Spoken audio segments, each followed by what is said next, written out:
अस्सलाम वालेकुम स्टूडेंट्स, मैं माजिद अली, आपका कंप्यूटर टीचर, आपका वेब डिज़ाइनिंग का टीचर। तो हम लोगों ने बेसिक से एडवांस HTML प्लस CSS को कंटिन्यू किया हुआ है। आज ये CSS की नेक्स्ट स्टेटमेंट की तरफ चलते हैं। वो हमारे पास जी बैकग्राउंड माइनस साइज़। तो बैकग्राउंड साइज़ क्या है वो ट्राई करते हैं जाकर इस कोड में। ये कुछ फाइल कल वाली मैंने ओपन की हुई है हमारे पास। ये इसका प्रीव्यू कल वाला ओपन है हमारे पास, जो लास्ट वीडियो में मतलब अपलोड की थी इसकी।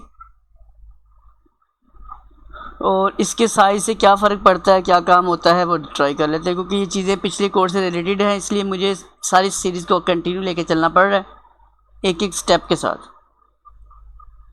फ़िलहाल इसके अंदर जो बैकग्राउंड माइनस XYZ है, मुझे इसको मिटाना है। मुझे इन दोनों की ज़रूरत नहीं है, तो मैं इसे मिटा देता हूँ यहाँ से। वहाँ से कंट्रोल S करते हैं। तो ये मेरे पास पिक्चर मुझे नो रिपीट की कोडिंग पहले सिखा चुका, मुझे वही करनी है काम। तो आज मुझे काम ये करना है। हमारे पास स्टेटमेंट है बैकग्राउंड माइनस साइज़ कि जो बैकग्राउंड पे तस्वीर लगी हुई है, वैसे HTML के अंदर रहते हुए क्या होता है, जो पिक्चर आप वैसे कॉल करते हैं उसका साइज़ तो छोटा बड़ा कर पाते हैं।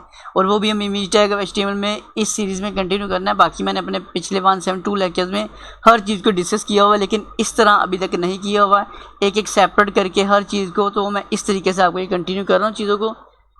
तो मैं इसीलिए से आपके साथ लेके चल रहा हूँ काम अपना।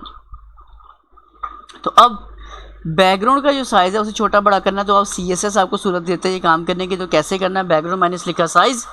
अब ये कुछ हमारे पास स्टेटमेंट्स आ रही हैं एडवांस CSS की, ये वाली जिसे हम CSS 3 बोल सकते हैं।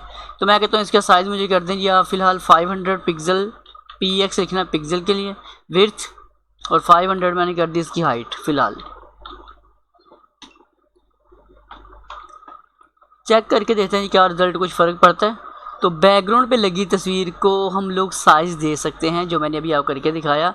इसमें जो पहली चीज़ है वो क्या चीज़ है, इसको मैं कर रहा हूँ सर जस्ट 1000। तो जो पहले नंबर पे चीज़ लिखी आ रही है वो हमारे पास विड्थ होगी, और जो बाद में लिखी आ रही है वो उसकी हाइट आ रही है जी। तो आपको अपने ब्राउज़र के मुताबिक, अपने स्क्रीन रेजोल्यूशन के मुताबिक इसको सेट कर लेना। जितना भी आपको लगता है 1200 है, 1600 है, जितना भी आपने सेट किया हुआ है उसे सेट कर देना है। तो आपकी चीज़ें एडजस्ट हो जाएंगी। अपनी मर्ज़ी का साइज़ लिखें, जैसा आप चाहते हैं वैसी चीज़ें आपकी एडजस्ट हो जाएंगी।